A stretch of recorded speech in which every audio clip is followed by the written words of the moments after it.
So for Halloween, I wanted to dress up as the Joker, as every deranged nobody on the street.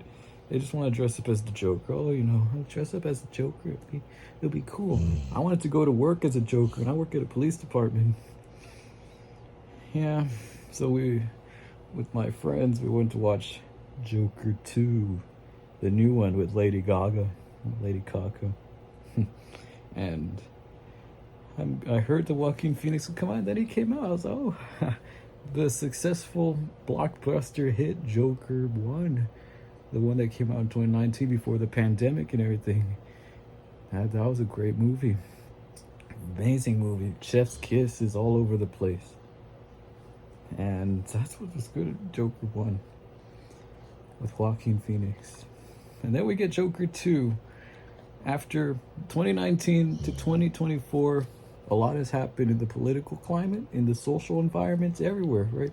A lot of issues, social issues. We got the pandemic, we had the everything, we had all types of problems. And Joker 2 could have been, this could have been the movie to help us to relate to, help us to find relatability with these problems. Because, yeah, this is the film, right? Also, shout out to Belize, Central America, Belize. All of y'all, salute. Anyways, so again, to this, I came in, I told my mom, like, Mom, I hope this movie's not bad.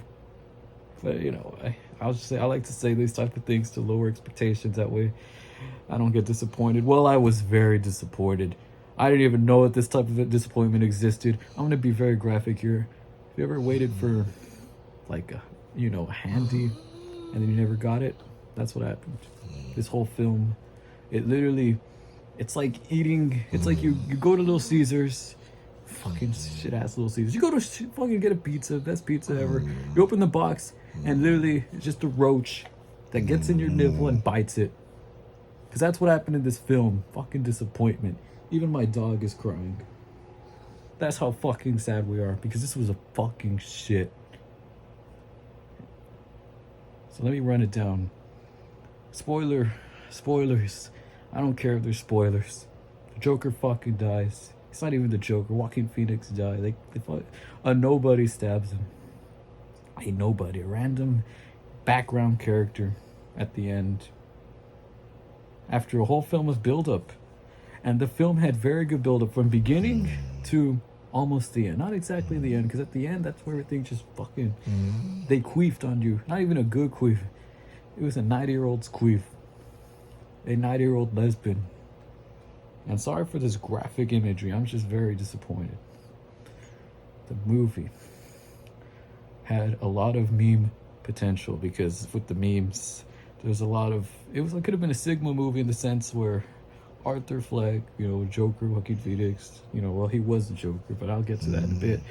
He was going out with Lady Gaga because they met, and the film randomly throws it at you. The film starts off at the asylum, and then it's like, oh, Arthur, you're gonna take singing classes, like, all out of nowhere, literally. Maybe because in the first movie you liked music, but like now it's suddenly like, you're gonna take music class, and you're gonna express yourself, and you enjoy it. My dog is still crying because he can sense the disappointment.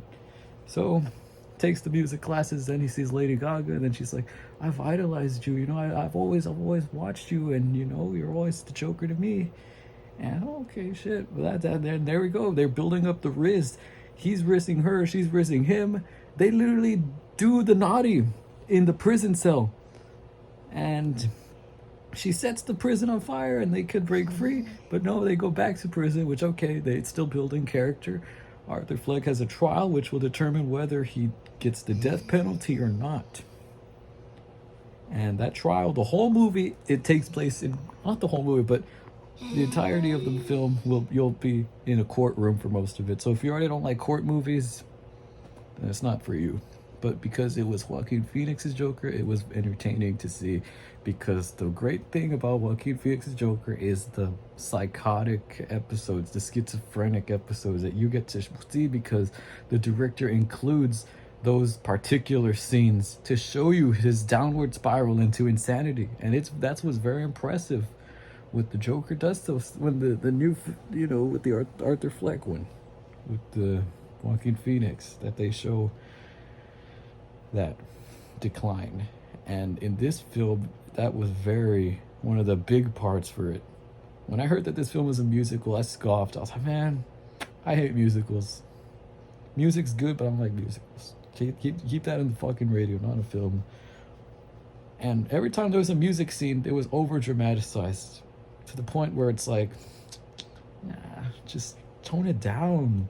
It's so unrealistic. But then the way the film subverts your expectations, which is a thing now, it's like, okay, well, although we're dancing and singing, this is all in his head. And that's the brilliance of this Joker, is everything is in his head. Because he's insane. That's why he's in the asylum. And the officers in the asylum are, terrible people. And the film's brilliance is that it makes you root for who you know is the bad guy, because they're always saying, you killed 6 people. And he's like, I even killed my mom. So that's 7. So that's the brilliance of the film. It makes you root for the bad guy. You want to see him prevail because of the way he's being treated, because you know he's the anti-hero and he has all those crazy clown lovers worshiping him. And you know that when Batman comes in the future and they're going to fight, and he's the bad guy. We know that. So Arthur Fleck, the Joker, whatever the fuck, is the bad guy. And the way that they set him up in part 1 was brilliant. And they even showed Bruce Wayne as a young boy in part 1. And now here we are in part 2. There's no mention of the Waynes, but there are a lot of callbacks to the first film, which were very good. They were well placed. And we really got excited when the Gary Puddles came out. And yeah.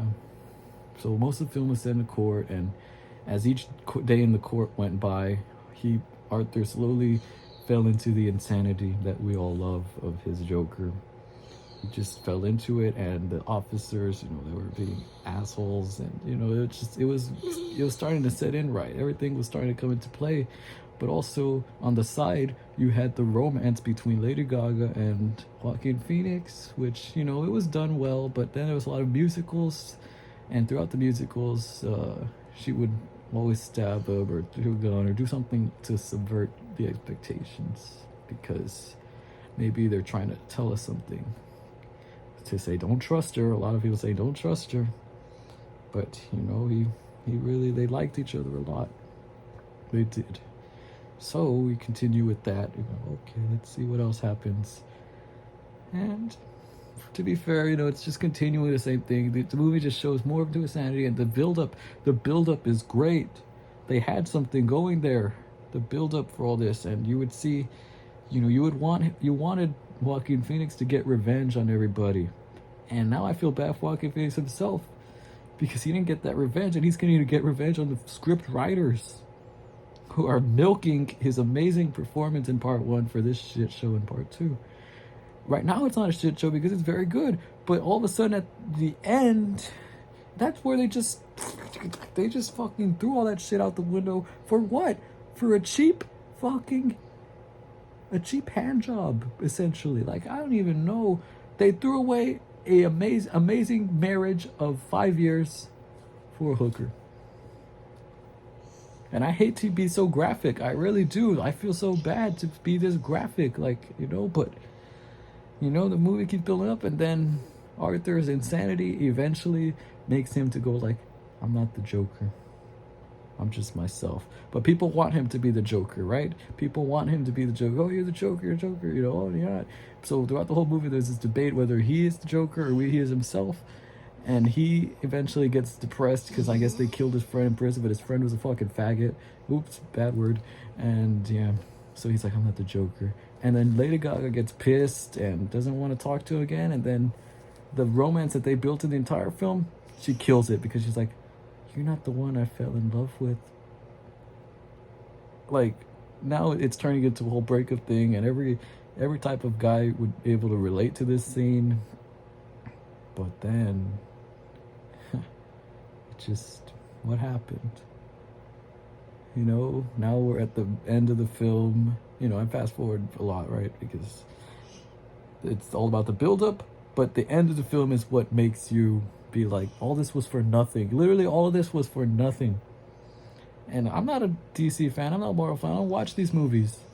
But I was able to recognize the brilliance of the first one, and I wanted to find that same brilliance in the second one because society needs it. You know, people need someone to relate to. We need this anti-hero to represent us as we've been frustrated with the pandemic and with all of our needs not being met and just everything, right? Everything. That part one addressed it well, is that we feel like nobodies. Part two, what does it address? Part two basically says, screw you, you're nothing, you're gonna get stabbed up. They stab him literally in the middle of the hallway, because here's how it goes. The officer's like, Arthur, you have someone here to see you. And then this guy, random guy, you never even see him ever. Maybe you did, I don't know. He just, Arthur, wait, I have a joke to tell you. What, you see a bar, you go to a bar, there's a clown, and famous clown, and you say, what do I get you? And then he says, you get what you effing deserve. And then he stabs him multiple times here in the chest, or in the stomach, or whatever the fuck, body, and he dies.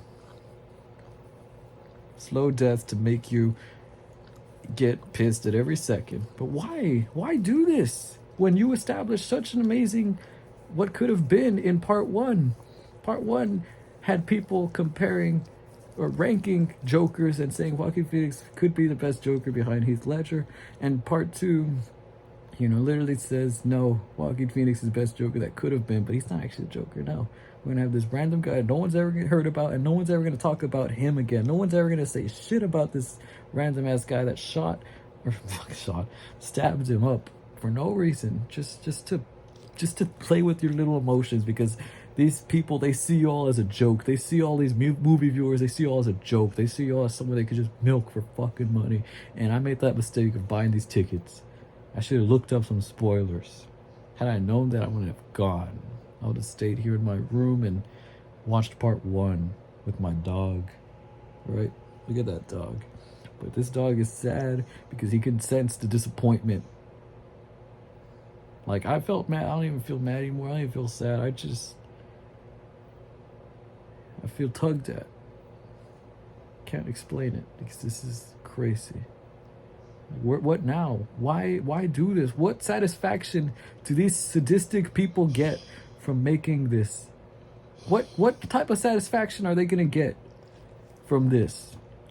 From messing with people's emotion? What? You're not gonna get $1 billion like the first movie. What are you gonna get? You want to make a part 3? You can't make a part 3 now that your hit star is dead, and the other hit star that you were trying to make breaks up with him. What are you gonna do now?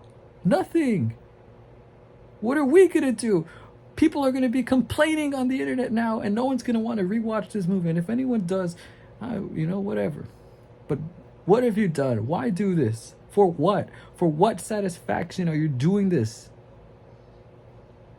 What do I care? I'm just, like another consumer who happens to have a mouth. I'm going to be complaining like everybody else. And some people will, some people won't. Who cares? We bought in. If you got people talking about this, then they win. Don't talk about this film.